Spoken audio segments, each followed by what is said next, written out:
आज आपण टॅलीमध्ये grouping concept कशी आहे आणि ग्रुप्स प्रायमरीच्या अंडर कसे क्रिएट करायचे आणि त्यांना इंडेक्सिंग कसं द्यायचं हे 3 मुद्दे बघणार आहोत. सो ग्रुपची कन्सेप्ट प्रॉफिट अँड लॉसचे इन्कम आणि एक्सपेंडिचर्स असे 2 प्रायमरी ग्रुप्स आहेत आणि बॅलन्स शीटचे लायबिलिटी अँड ॲसेट असे 2 प्रायमरी ग्रुप्स आहेत. प्रायमरी ग्रुप्स म्हणजे इतर ग्रुप या ग्रुपच्या अंडर असणार आहेत, जसं indirect income, direct income, indirect expenditure, direct expenditure. लायबिलिटीच्या under current liabilities, loan liabilities. ॲसेटच्या under fixed asset, current assets, bank account. तर या ग्रुपिंगची कन्सेप्ट आपण टॅलीमध्ये आपल्यासाठी बेस्ट प्रेझेंटेशन कसं करता येईल या पद्धतीने पाहणार आहोत. एक उदाहरणासाठी बघतोय आपण. इथं ग्रुपिंग पाहताय तुम्ही. सेल्स साठी झालेले खर्च हे वरती प्रेझेंट होतात स्वतंत्र ग्रुपमध्ये, आणि या साईडला बघा सेल्स मध्ये आपण जे काही चार्जेस ऍड केले आहेत, पॅकिंग चार्जेस, ते स्वतंत्र दिसतात. म्हणजे मला नॉर्मली जर प्रॉफिट अँड लॉस बघायचा असेल टॅलीमध्ये तर असं दिसतंय की बरेच लोक याच ग्रुपच्या अंडर म्हणजे इनडायरेक्ट एक्सपेंडिचरच्या अंडर हे सगळे लेजर काढतात. त्याच्यामुळे याची टोटल मला स्वतंत्र कधीच कळत नाही की कोणता खर्च सेल्स साठी झालेला आहे आणि सेल्स मधून एक्स्ट्रा इन्कम कोणता मिळाला आहे. किंवा खाली बघा या ठिकाणी पेमेंट टू एम्प्लॉईज,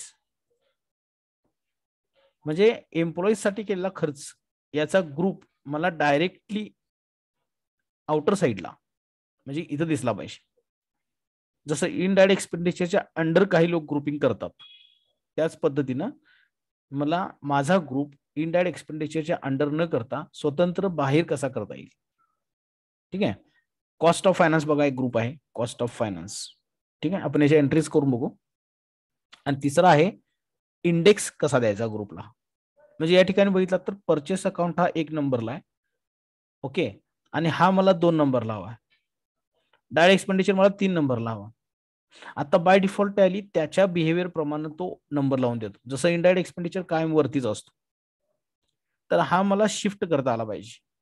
इथं बघा सेल्स नंतर डायरेक्ट इन्कम आला, त्याच्यानंतर सेल्स मधून लागलेले अदर चार्जेस, जसं पॅकिंग चार्जेस मी बिलातून कलेक्ट करतो.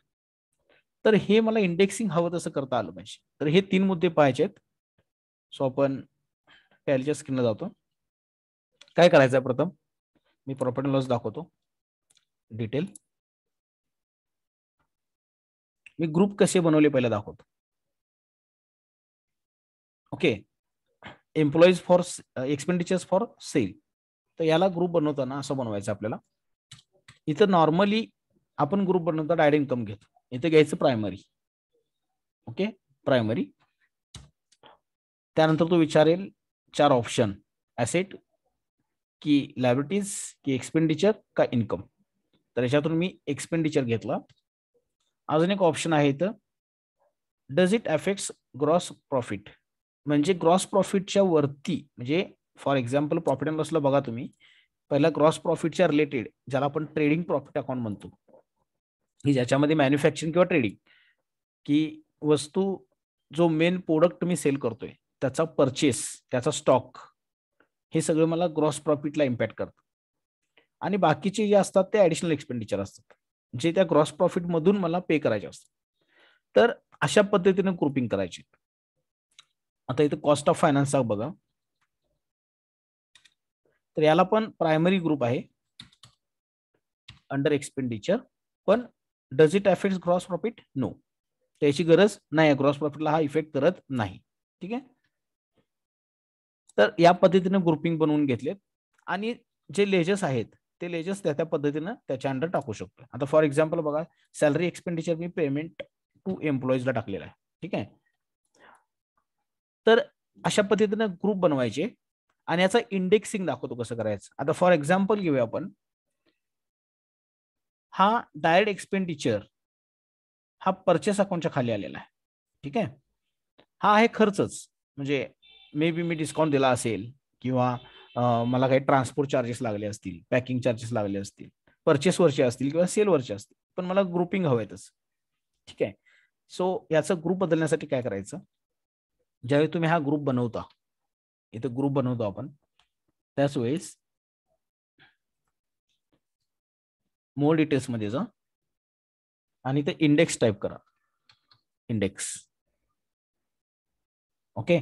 तर हा पोझिशन इंडेक्स असतो इन रिपोर्ट्स. एखाद्या रिपोर्टमध्ये याची पोझिशन काय असायला पाहिजे. टॅलीनं स्वतःच इंडेक्सिंग दिलेलं आहे, तुम्ही ते चेंज करा. तर मी याला काय करतो आता सध्या, की हा मला 2 नंबरला हवा आहे आणि याला सेव्ह करतो. ठीक आहे. बघा इथं ऑटोमॅटिक ओपनिंग स्टॉक फर्स्ट पकडला, हा 2 नंबर पकडला. तर ऍक्च्युली मला याला 3 करायला पाहिजे आणि याला 2 करायला पाहिजे. ठीक आहे. सो मी याला पुन्हा एकदा मोर डिटेल्स इंडेक्सिंग 3 करतो आणि परचेस अकाउंटला मोर डिटेल्स मध्ये. आता हे एक मी डेमो दाखवतोय, तुम्ही तुमच्या पद्धतीनं ग्रुपिंग करू शकता जसं हवं तसं. बघा आता परचेस अकाउंट 2 नंबरला आलेला आहे, एक्सपेंडिचर 3 नंबरला आलेला आहे. ठीक आहे. डायरेक्ट एक्सपेंडिचर इथं आहे. तसंच या साईडला पण चेंज करूया. सेल्स अकाउंट बाय डिफॉल्ट 1 आहे, 1 नंबरला आहे. सेल्सला मला 2 नंबरला करायचं आहे, म्हणजे सेल्स मधून मिळालेले ऑर्डर उत्पन्न. इथं मी जातो परत इंडेक्स. सोपा टॉपिक आहे पण अतिशय इम्पॉर्टंट आहे. हे बघा, सेल्सच्या खाली सेल्सच्या रिलेटेड इन्कम. ठीक आहे. इथं सुद्धा तुम्ही बदलू शकता. कॉस्ट ऑफ फायनान्स मला 1 नंबरला हवाय. ओके. तर मी कॉस्ट ऑफ फायनान्सला इथं इंडेक्समध्ये 1 करून देतो, म्हणजे तो ज्या ग्रुपच्या अंडर आहे त्या ग्रुप मधला पहिला इंडेक्स. आता इथं बघितलं तर इनडायरेक्ट एक्सपेंडिचर मध्ये 3 लेजर आहेत, round up, shop expenditure, shop rent. पण पहिलं तर इथं काय झालेलं आहे, एबीसीडी न झालेला आहे बघा. राऊंड अप 1 नंबरला आहे आणि यस वरून हे 2 नंबरला आहेत. तर ऑब्व्हियसली इथं मोठी फिगर मला वरती हवी आणि छोटी त्याच्या खाली. तर याची सोय इथं आत्ता नाहीये. यासाठी काय करायचं, पुन्हा आत जाऊन या लेजरला मॉडिफाय करतोय मी, कंट्रोल एंटर, पुन्हा तेच. सो लेजरला सुद्धा तुम्ही इंडेक्सिंग देऊ शकता. इंडेक्सला जायचं, हा मला कायम वरती पाहिजे, सेव्ह. हे बघा शॉप रेंट वरती आलेला आहे. आता शॉप एक्सपेंडिचर, शॉप रेंट मला 2 नंबरला हवाय, कंट्रोल एंटर करा, मॉडिफाय मध्ये जा, इंडेक्सला जा, 2 टाका, सेव्ह. तुम्हाला जो लेजर ज्या पोझिशनला हवा आहे त्याला आपण म्हणतो इंडेक्स.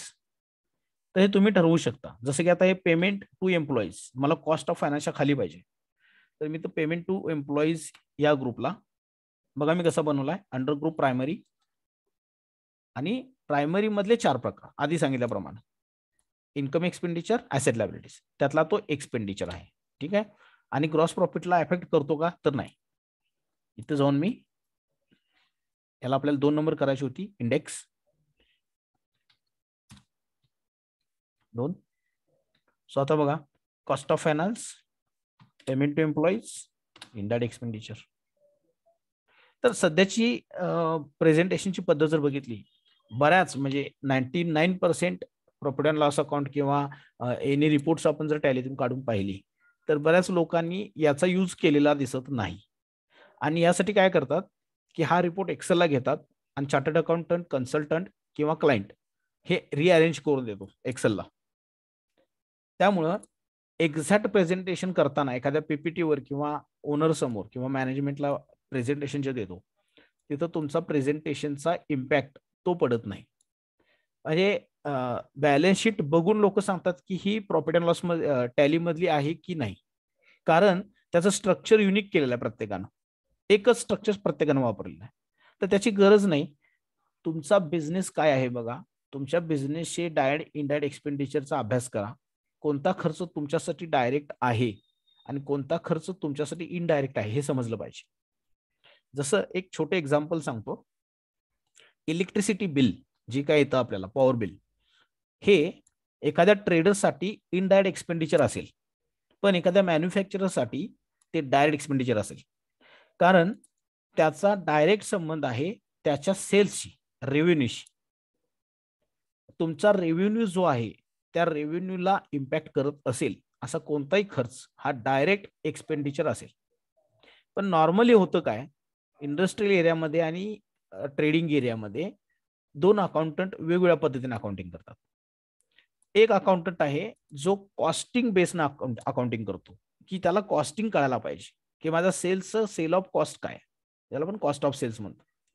आणि ट्रेडिंग मध्ये काय असते की मला ग्रॉस प्रॉफिट किती मिळाला.